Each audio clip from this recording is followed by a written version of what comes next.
Hi, class. I hope you all are having a great day today. So, as you probably know, we're coming to the end of the semester. Woot woot. So today we are going to be talking about our novel. Okay, so we are reading the novel Passing by Nella Larsen. Okay, so thus far this semester, right, this class is the introduction to literature, right? We're exploring all the genres of literature. So we've done short stories, poetry, a play, and now we're talking about a novel.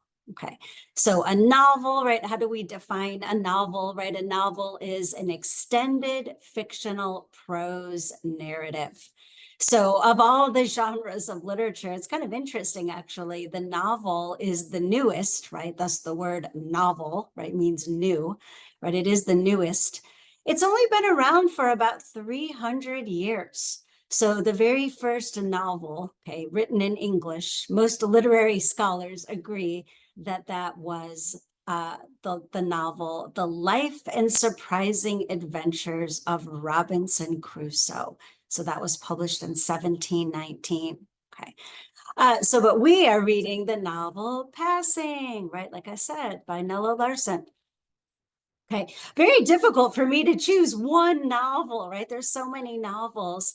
And, also interesting that of all the genres of literature, right, the novel's the newest, and it's also the most popular, right? When you go into any bookstore or library now and you're looking at the literature section, the largest section is going to be novels. Okay, so maybe think about that. Why? Why do we think most people gravitate to novels? Well, I first read this novel, Passing, when I was in graduate school. So, a long time ago. And it stuck with me. Okay. Why did it stick with me? Well, one thing I like about it is that it explores a female friendship, right? And believe it or not, there's actually not that many American novels, right? Contemporary American novels that do that. So as we know, as we read, and I'm going to limit in this video my discussion to the first section, part one, encounter. Okay.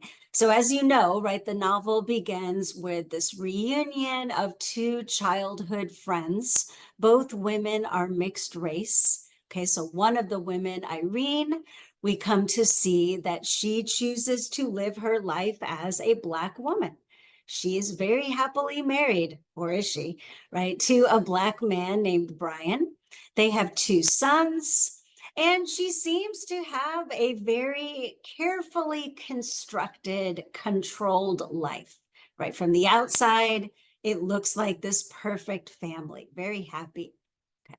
Now, the other woman is Claire, and we come to learn that Claire has chosen to pass as white. Okay, so she has married a white man, right, who's an international banker. So he has money. They have one daughter. And because, she is living as a white woman, married to a very successful white man, she has a lot of privileges, right? She gets to travel all over the world, France, Germany. Okay, so she's really seems to be living a very kind of glamorous life.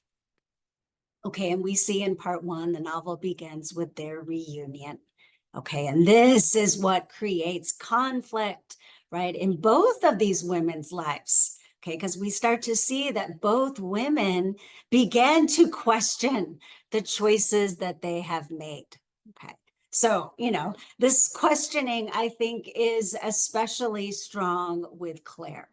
Okay, we come to see that in suppressing part of her identity, her Blackness, she feels that something is missing, right? She's never truly happy. She never seems to feel as though she truly belongs. So there's this really pervasive sense of loneliness, right? Sort of this double consciousness where she's torn between two worlds. Okay, so the novel's focus, right, is on these two women and Claire's desire to live in both worlds, the Black world and the white world.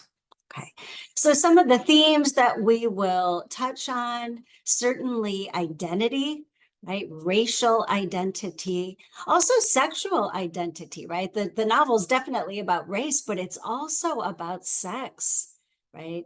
Jealousy, trust, betrayal, power, right? As you're reading, be thinking about that. Who has the power in this novel?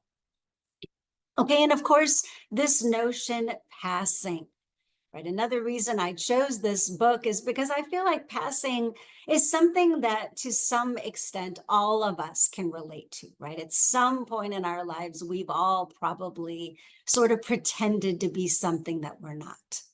Okay. Now we see for Claire, right, the woman who's choosing to pass as a white woman, passing seems to promise freedom and privilege, right, opportunity. Okay, but as we come to see, right, the real question is it worth the price? So be thinking about those things as you're reading. Okay, so in this video now, I'm going to say a little bit about the author, and then I'm going to talk about part one. Okay, so let me go ahead and share my screen right now so I can pull up my Nella Larsen picture so that you can be looking at her as I'm talking about her. Okay, so there we see. Let me move me out of the way. I'll put myself down here. Okay, so there she is, Nella Larsen. You can see she lived from 1891 to 1964. She was an author. She also worked as a librarian and as a nurse, and she is considered part of the Harlem Renaissance. Also noteworthy is that she was the first Black woman to win a very prestigious Guggenheim Fellowship, and that was in 1930.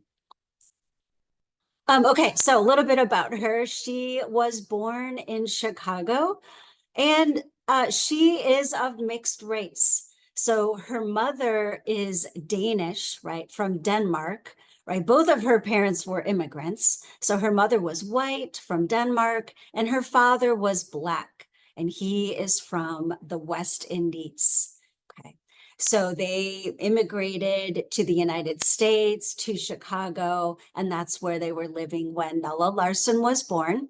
Now, when Nella Larsen was only 2 years old, her father, right, her Black father, walked out on the family.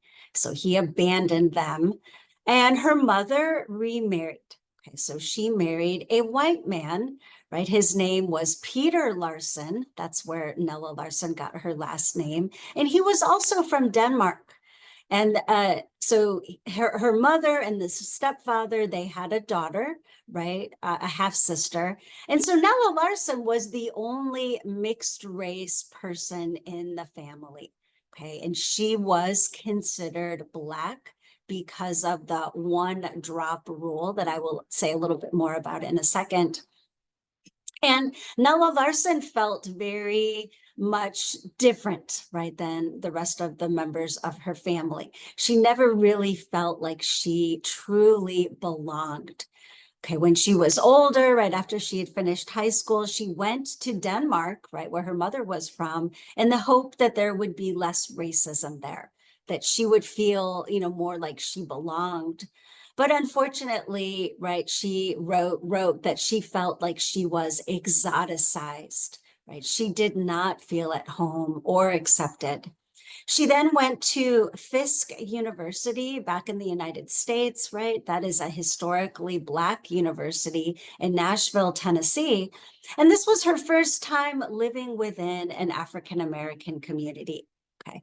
So, but she unfortunately still said that she felt separate because she had such a different background than her classmates, right? Most of her classmates were descendants of slaves, right? Remember, she was born in 1891, right?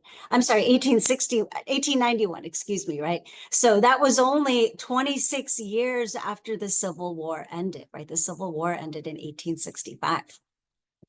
Okay, so then, right, Nella Larsen went to nursing school in New York, right, where she spent the rest of her life in New York.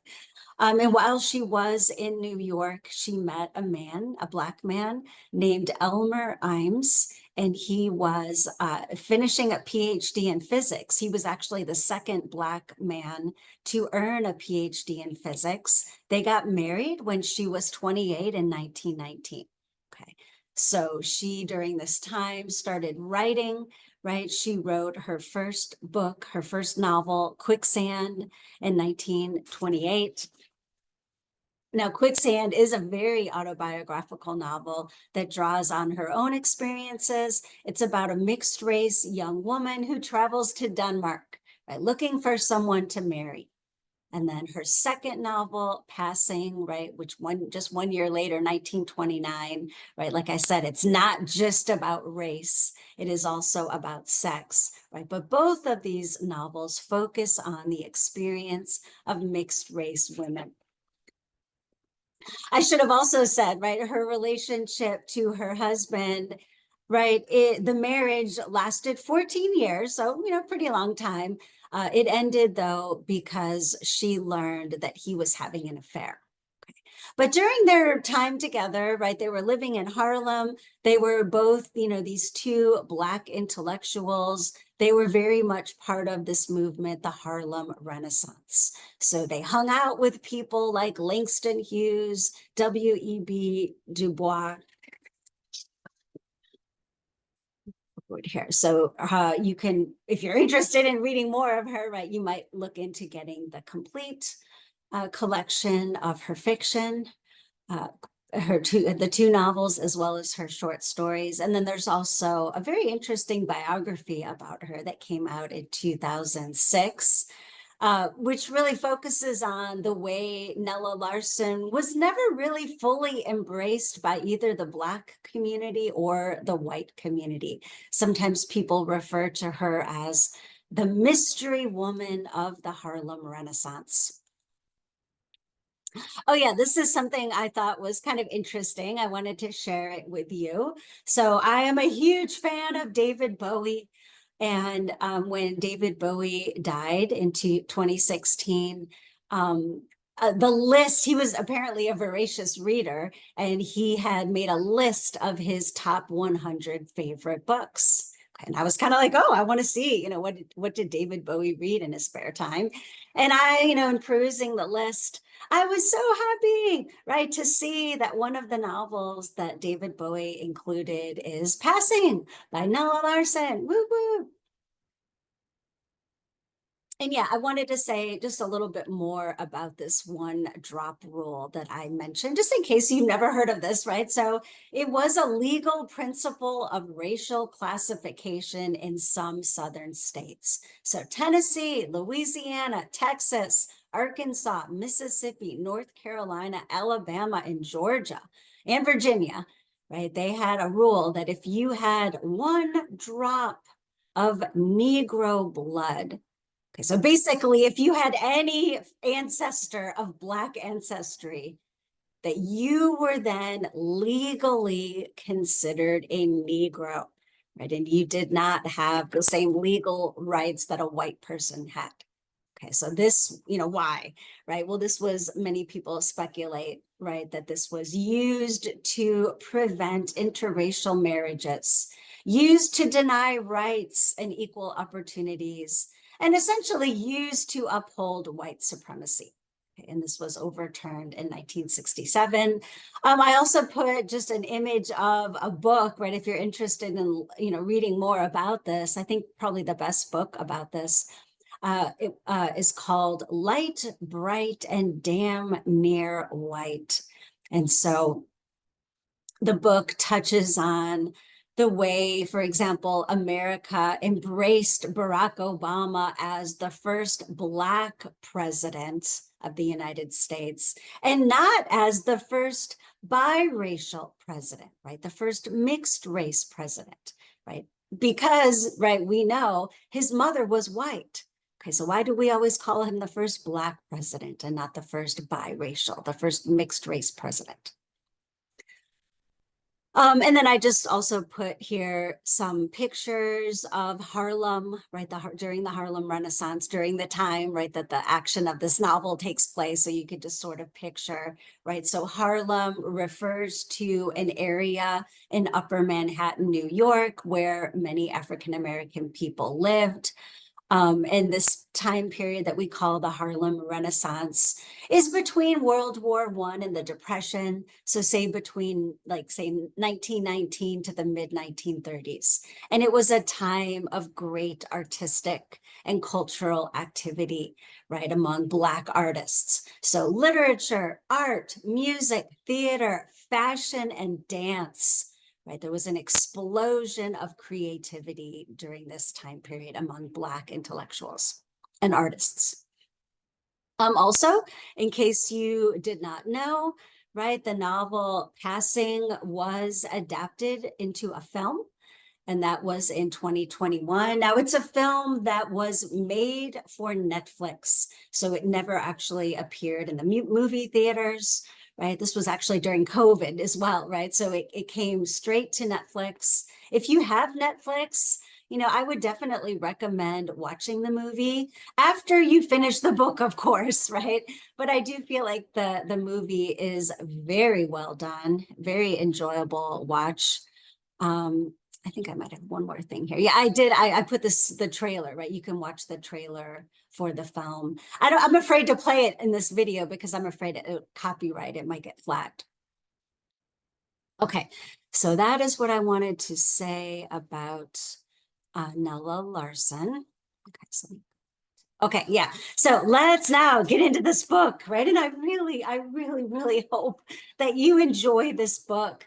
Again, like I had said, it's very difficult to choose one novel. And last semester, I used Margaret Atwood's novel, The Handmaid's Tale, which I really love, and I feel like it's so relevant today.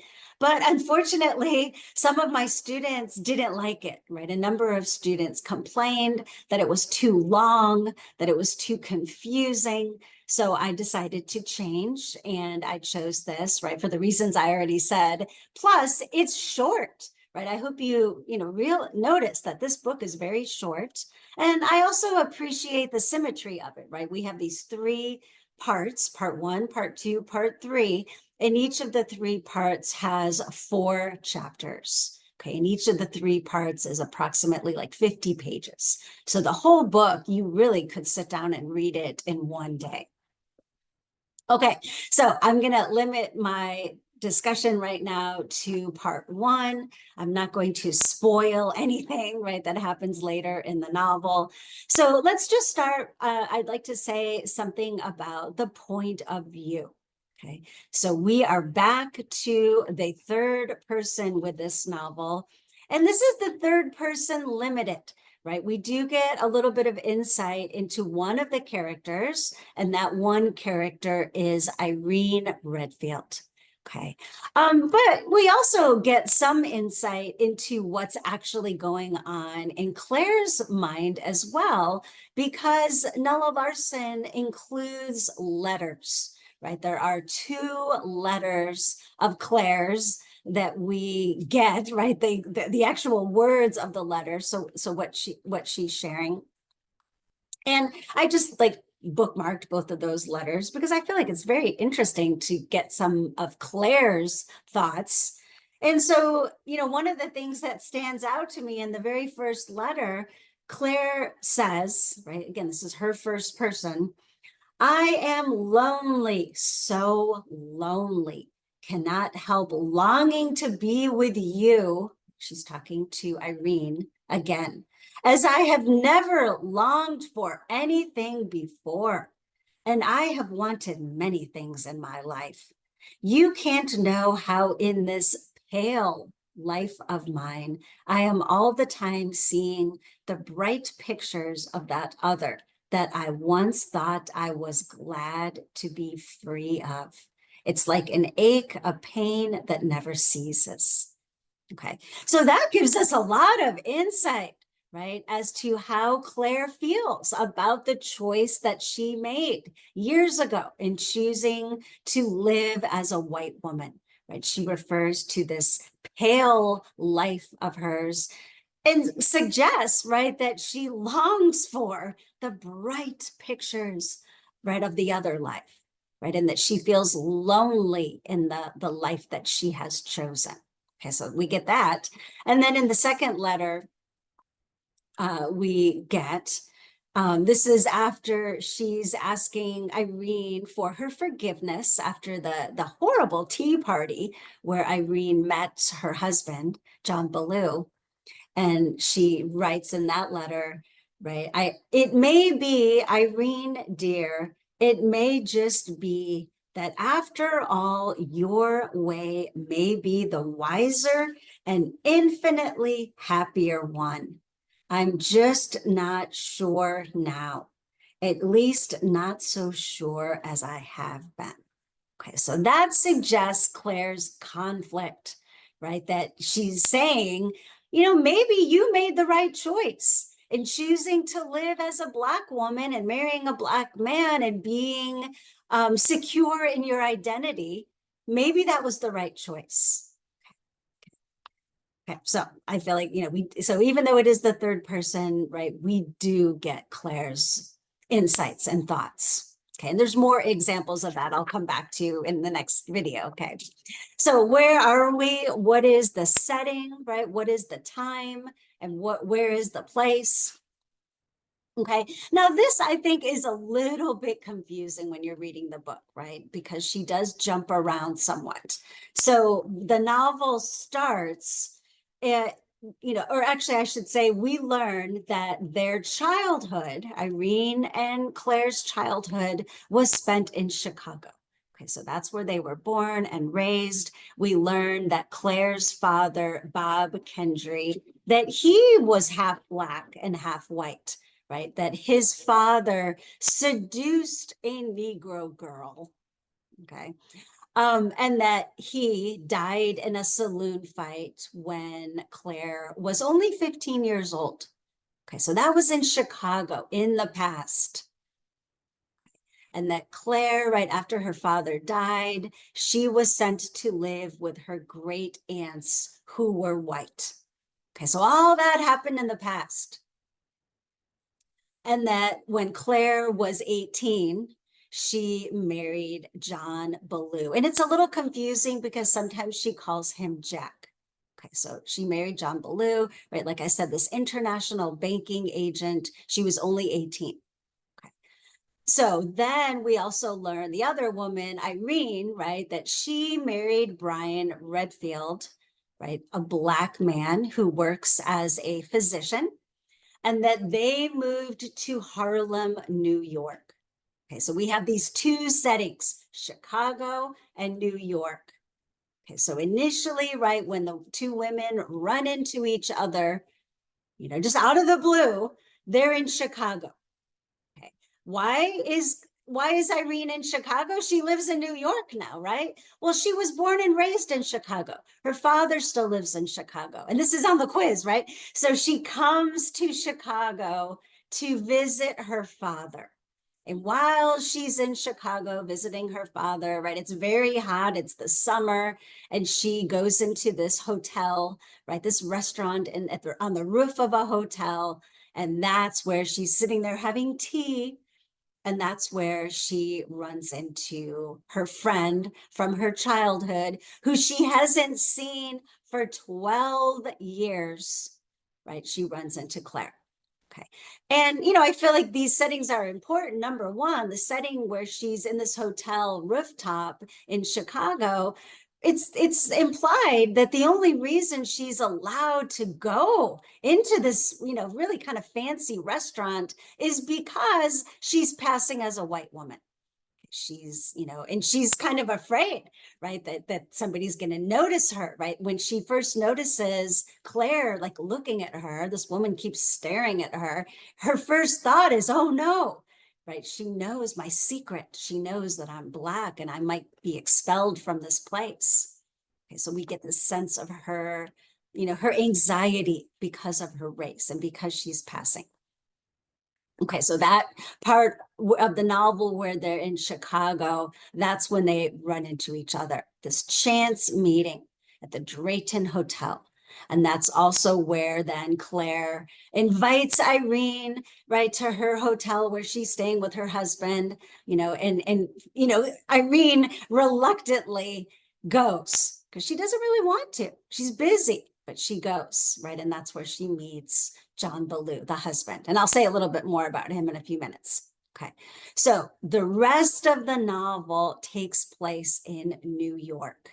Okay. Because then 2 years later, right, and we get the date 1927, right? Then Claire is in New York, right? Where Irene lives, Harlem, New York. Irene lives there with her husband. She has a very nice life in Harlem, New York. And Claire is there because her husband is there on business. And so while Claire is there, she wants to really, reconnect with this childhood friend of hers.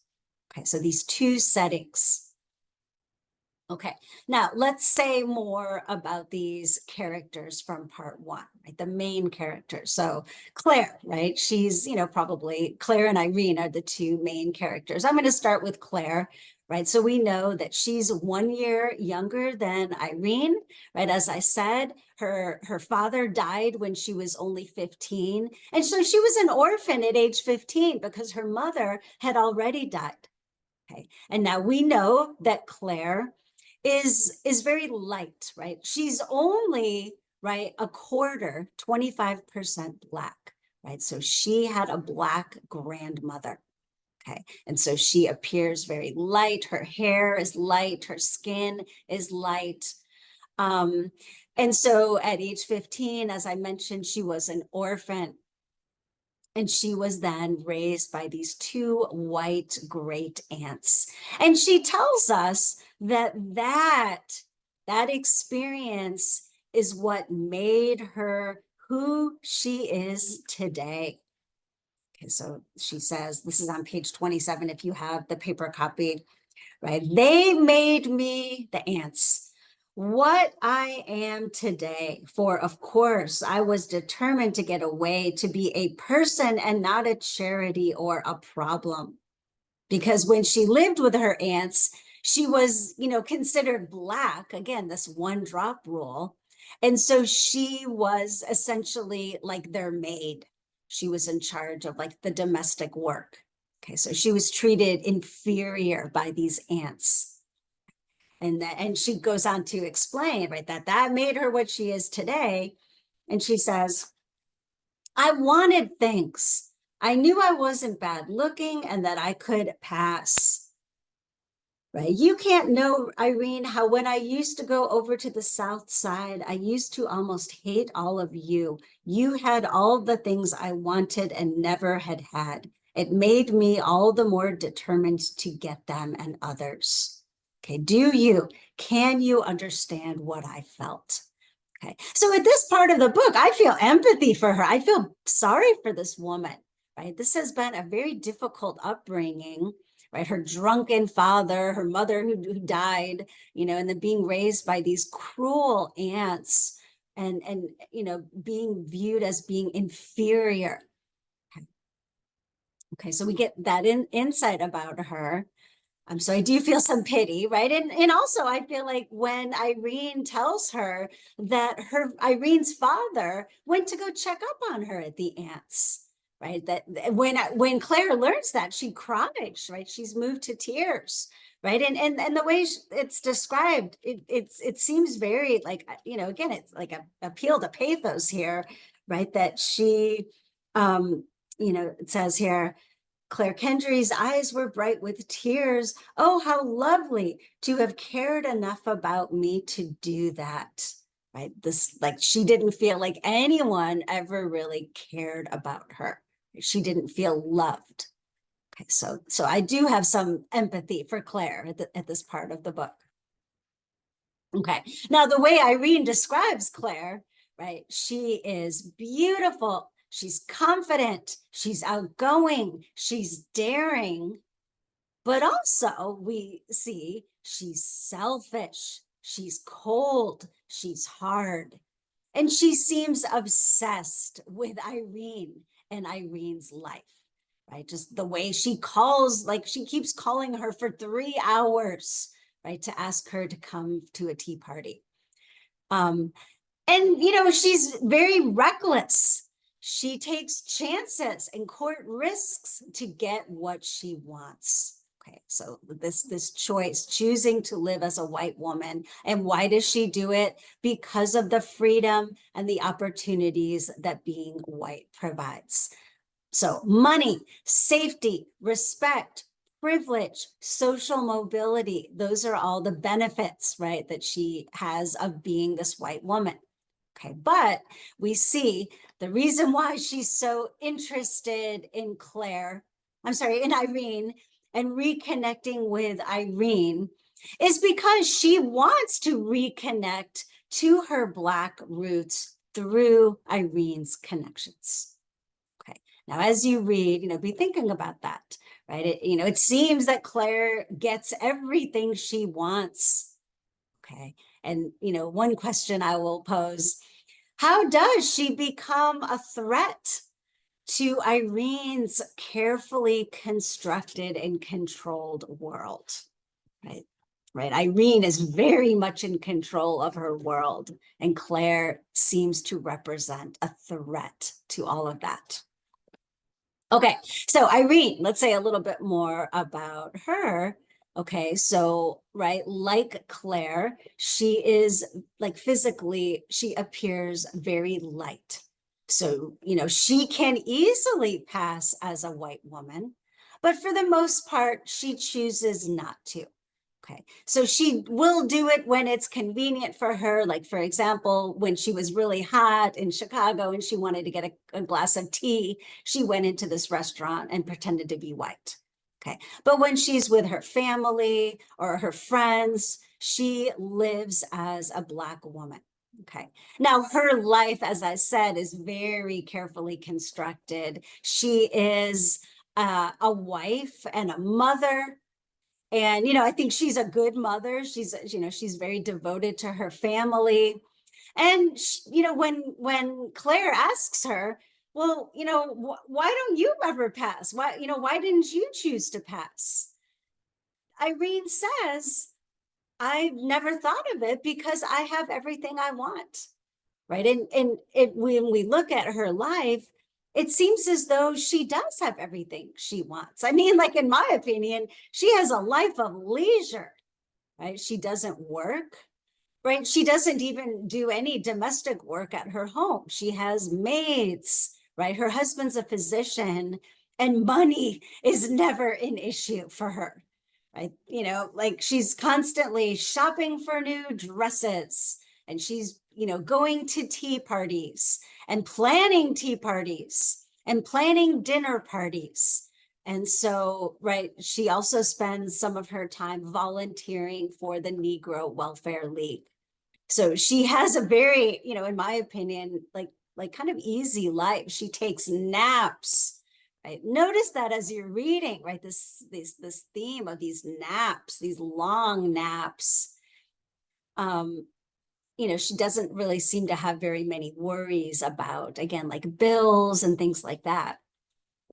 Okay, but, right, is her life really as perfect and happy as it seems? No, right? I mean, that's what makes the book interesting. No, right? Because we come to see that, for example, with this friend, Claire, who's come back into her life, right?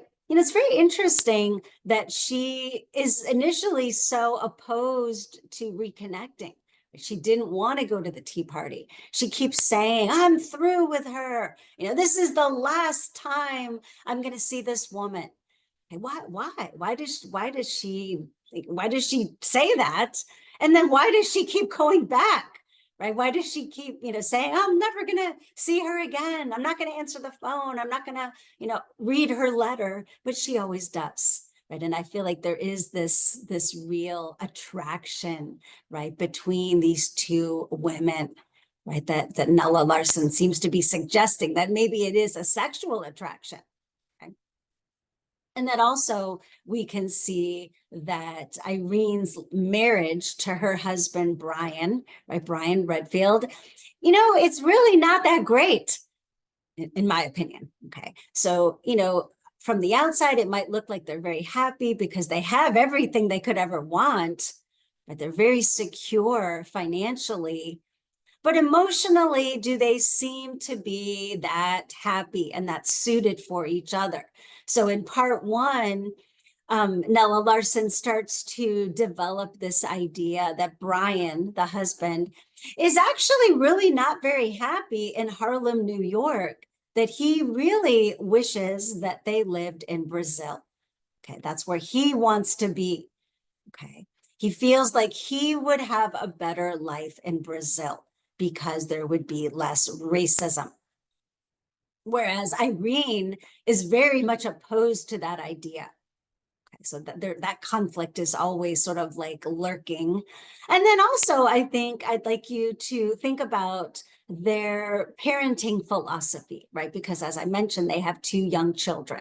And so they seem to have very different ideas about how their young Black children, right? These two Black boys should be raised, right? How much should they be aware of the threat that racism poses to them? Okay, right? We see Irene seems to want to shelter them, whereas Brian wants to, wants them to be aware of all these dangers that lurk ahead.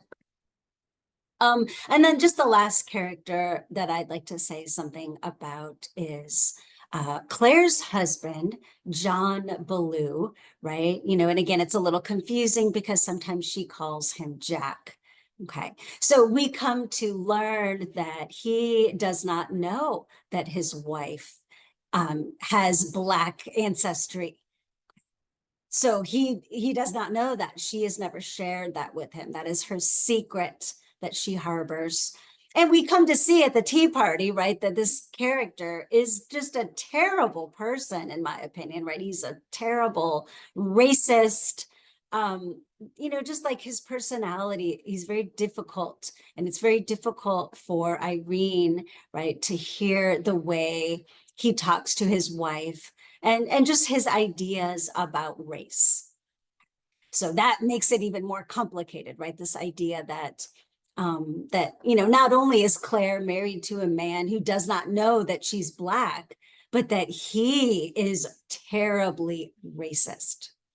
Okay.